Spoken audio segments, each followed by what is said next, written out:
तुम्हारे माता पिता या तुम्हारे पिताजी की तरफ से या उन्हीं के घर से कहीं से तुम्हें तुम्हारे हिस्से का एक बहुत बड़ा धनराशि जो सिर्फ तुम्हारा है वो मिलने जा रहा है।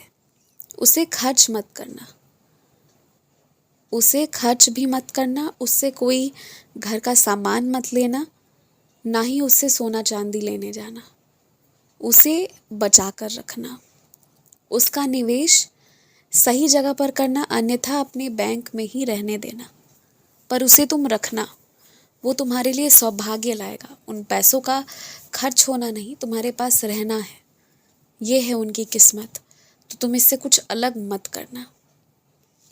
तुम्हारे घर पर कुछ ऐसे चीज़ों का उपयोग होता है, जैसे कि कुछ खुशबूदार चीज़ों का, कुछ खुशबू के लिए ऐसी चीज़ें छिड़क दी जाती हैं जिससे कभी कभी कुछ लोगों को सांस लेने में भी दिक्कत होती है, और जो कुछ मशीनों के सामने नहीं किया जाना चाहिए, उस तरह छिड़काव जो हो रहा है।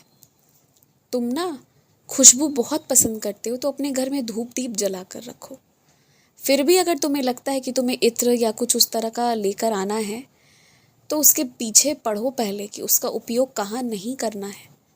ये सब आधी अधूरी जानकारी पर इतने सारे उपकरण चल रहे होते हैं और उसमें उसका उपयोग होता है, तो उसका तो बहुत असर खराब होगा ना।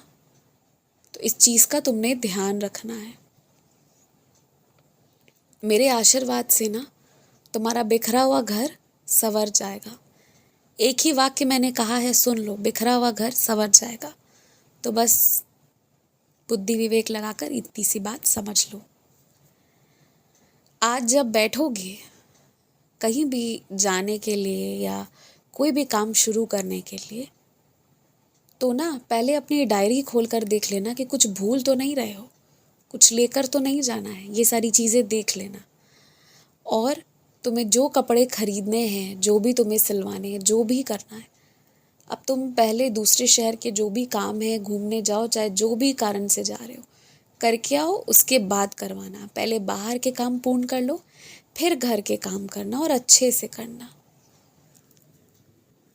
मंदिर के बाहर अनेक भिक्षु तुम्हें मिलेंगे, भिक्षुक जो तुमसे भिक्षा मांगेंगे।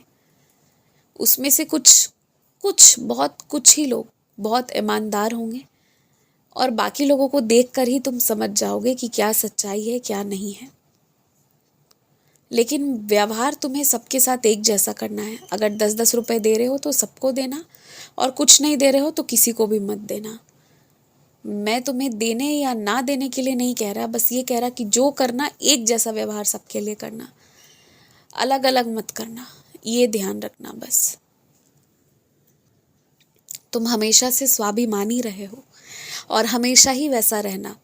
तुम्हारे कोई रिश्तेदार ज़्यादा धनवान भी हो तो वो अपने लिए हैं, ध्यान रखना इस बात का। क्योंकि आज तक कोई तुम्हें ना कोई भी चीज़ देकर बहला फुसलाकर कुछ भी उल्टा सीधा नहीं करवा पाया है, तो आगे भी ये चीज़ होनी चाहिए। क्योंकि अगर कोई पैसा दे रहा है बिना किसी मतलब के, बिना किसी वजह के, और तुम लेते जा रहे हो ना, तो फिर कहीं ना कहीं वो तुम्हें सोचेगा ही कि हाँ, तुम्हें उसकी सारी बातें माननी है। वो ऐसा सोचेगा ही तुम्हारे लिए, और फिर जहाँ तुम्हारे विचार मेल नहीं खाएंगे, तुम कुछ बोल नहीं पाओगे, क्योंकि तुमने उनसे कुछ ले लिया है ना। तो फिर बोलने के लिए कुछ रहेगा नहीं तुम्हारे पास। तो इसलिए स्वाभिमानी ही रहना।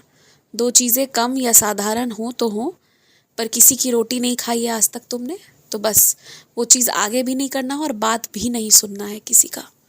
ध्यान रखना। आयुष्मान भवा।